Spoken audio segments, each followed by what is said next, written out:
يا شيخ، أريدك تتكلم عن برنامج كيكرز ومساوئه عن مجتمعنا، على الأقل تقديم نصيحة ولو بسيطة. يعني بداية نقول نسأل الله عز وجل شانه وتقدست أسماؤه ألا يسلبنا النعم. واضح؟ الآن هذه البرامج يعني حينما تنظر إليها تعلم مدى عقول الناشئة. للأسف أبان الحرب العالمية الأولى أو الثانية ما أذكر، قرأته في كتاب، لا أريد أن أذكر اسم الكتاب لأن أحيانا يوجد ناس تتصيد. هذا الكتاب عبارة عن 4 مجلدات، هو كتاب يعني ديني سياسي كما يقال. يذكر هذا القصة أن ألمانيا ما استطاعت أن تواجه فرنسا، فماذا صنعوا؟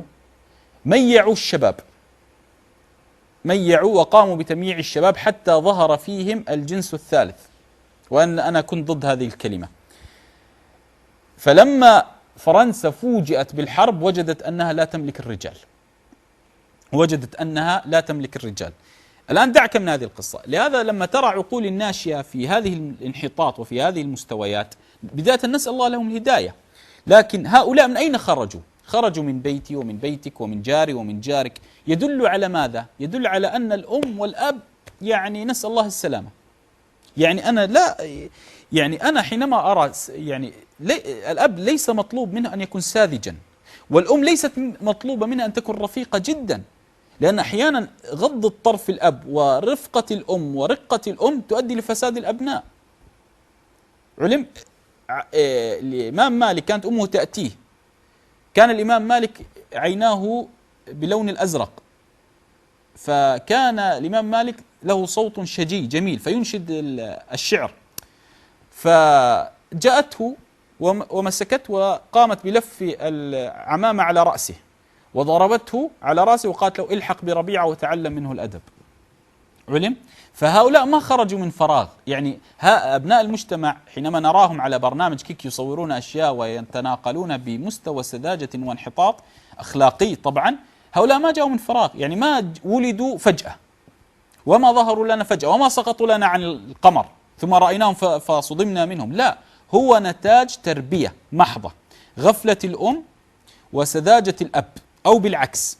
علم؟ لهذا لا يضبط هذه الأمور. لا تقول لي والله يضبطها كذا ويضبطها، لا يضبط هذه الأمور إلا الدين، لا يضبط هذه الأمور إلا الدين فقط. فأنا أسدي نصيحة وغيري يسدي نصيحة، الناس أحيانا جلها إلا من رحم ربك لا تسمع، سواء للمشايخ أو للدعاء، للأسف إلا من رحم ربك. لكن هؤلاء أنا نتكلم الآن من ناحية اجتماعية، إذا كانت أعمارهم ما بين 15 و20 ويأتون بهذه الأمور، فبالله أخبرنا متى هذا سيتزوج ويكون يعني قائم على أسرة ويربي أبناء وناشئة؟ يعني يعلم مستقبل الأمة أو الوطن من جيل أبنائه، يعلم مستقبل الأمة والوطن من جيل أبنائه. لهذا نحتاج فعلا أن تشتد العصا، أحيانا نحتاج أن تشتد العصا. في أحد الدول العربية ظهر ميوعة في الشباب، لا أريد أن أذكر اسم الدولة، ظهرت ميوعة في الشباب لدرجة أن الشباب يقضون أوقاتهم صباحا في الإجازات أو في غير في مدارس، لكن في مساء ما بين مول وما بين أسواق وما بين إنترنت وشات وغيره. فألزمت الشباب بعد السن 15 بعد الثانوية العامة، ألزمتهم بالخدمة العسكرية إجباريا حتى تقوم بكبح هذا الأمر. فنحتاج فعلا دراسة لننظر إلى واقع الشباب. وفي النهاية الشاب يخرج حسب مجتمعه.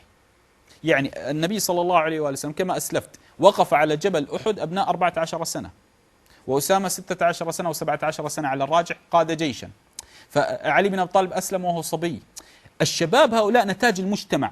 يعني حينما ينشأ طفل يرى الأب يقدس المغني فلان والأم تقدس الفنانة فلان، تتابع الموضة، بالله الابن هذا من سيقدس؟ في العكس لو رأى هذا الطفل أن الأم يعني تحترم العالم وبرامج العلماء وقال الله قال الرسول، هذا ماذا سينتج؟ على الأقل فيه بذرة خير. لهذا الرجل الشاب الذي فيه بذرة خير نستطيع أن ننميها، نسكب عليها الماء فتنمو، لكن الذي يأتينا بلا بذرة قد زرعت فيه هذه المصيبة. لهذا هذه السخافات التي تراها هذه عقول تتفاوت، والعقول على حسب الهمة، فإذا تنافت الهمة مع الشباب لا عقول. لهذا كما أسلفت في الحلقة الماضية قلت أن الأدب حسب العقل، الأدب حسب العقول. الله عز وجل ماذا قال؟ إن الذين ينادونك من وراء الحجرات أكثرهم لا يعقلون. فنفى الله كمال العقل عن هؤلاء لأنهم ما استطاعوا أو ما أتقنوا أدب الاستئذان. قال أكثرهم لا يعقلون. بالله أخبرني، أولئك الذين يصورون أنفسهم وغيره بشطحات كما يقال، هؤلاء ماذا لو أنزل فيهم آية؟ ماذا ستكون معناها وما سيكون مضمونها؟ إذا رجل لم يحسن الاستئذان على رسول الله قال تعالى أكثرهم لا يعقلون. علم. وفي النهاية الرجل لا يقاس لا بعمر ولا بسن، لا بسن ولا يقاس بمال ولا بطول ولا بعرض، الرجل يقاس بعقله. لهذا تجد رجل كما قال دخلت وفد على عمر بن الخطاب، فتقدم شاب صغير قال ارجع وقدم وليأتي أكبركم، فقال يا أمير المؤمنين على رسلك، إنما المرء بأصغريه قلبه ولسانه. علم. فهذا هو ميزان الرجال. لهذا لما ترى هذه انتشرت نقول نسأل الله عز وجل شانه وتقدست أسماؤه لهم الهداية. الذنب ليس بذنبهم، إنما هم ذنب آبائهم. ومن العيب المشين أن نبقى نضغط ونقول الذنب كذا والذنب على هؤلاء والذنب. أين الأب والأم؟ لأن ركائز التربية ثلاث، كما قال تعالى سبحانه وتعالى يا أخت هارون ما كان أبوك امرأ سوء وما كانت أمك بغية. ذكر الأخ والأب والأم، هؤلاء ركائز التربية، فإذا اختفى هؤلاء إذن اقرأ على البيت السلام.